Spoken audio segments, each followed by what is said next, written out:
lecture est une activité richement constructive, un outil indispensable pour le développement culturel et intellectuel pour les jeunes.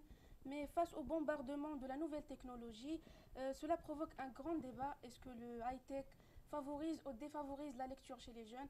Alors pour répondre à cette question, on a avec nous Madame Butinguietna, professeure à l'université Mohamed V et sociologue. Bonjour Madame.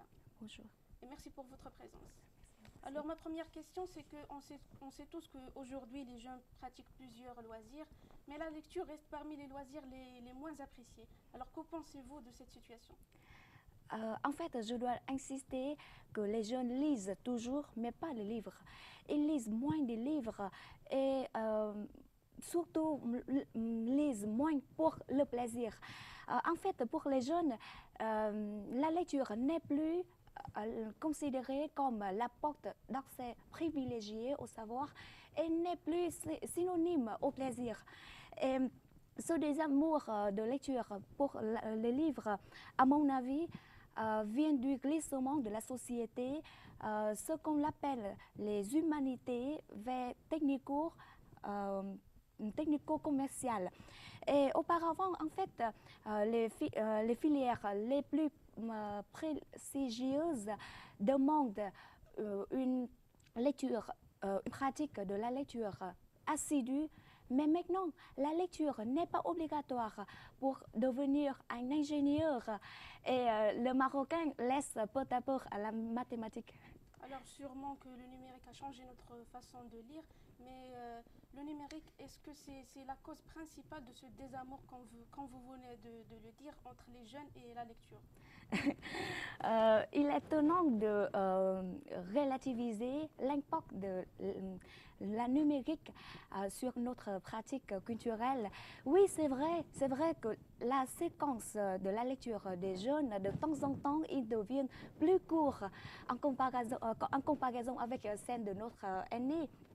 En fait, les séquences de la lecture, elles sont liées à les échanges écrits sur Internet par des jeunes. Et le choix de la lecture se font en interaction avec des autres, par recommandation des autres.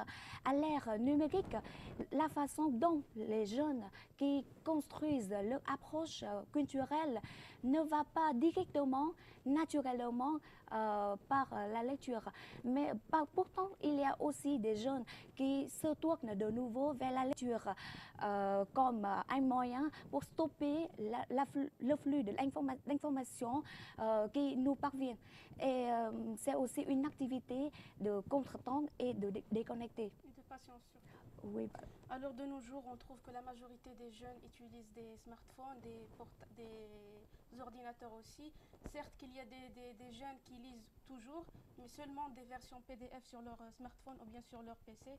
Et il y a aussi des jeunes qui regardent par exemple des documentaires pour se cultiver, qui regardent aussi la télévision. Mais pensez-vous qu'un jour les jeunes n'auront plus besoin ni de télévision ni de support papier pour se cultiver et pour approfondir leurs connaissances? En fait, c'est vrai que la montée de high-tech, la nouvelle technologie, a définitivement consacré les écrans comme notre support privilégié de notre rapport avec la culture. Mais ici, il faut distinguer la littérature classique et les livres portés par les médias.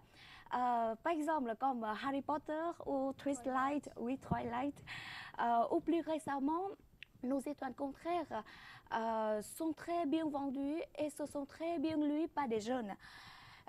Même en les versions originales. C'est-à-dire, nous avons toujours besoin des supports classiques pour enrichir notre connaissance, pour vérifier les sources d'informations et l'exactitude des informations aussi.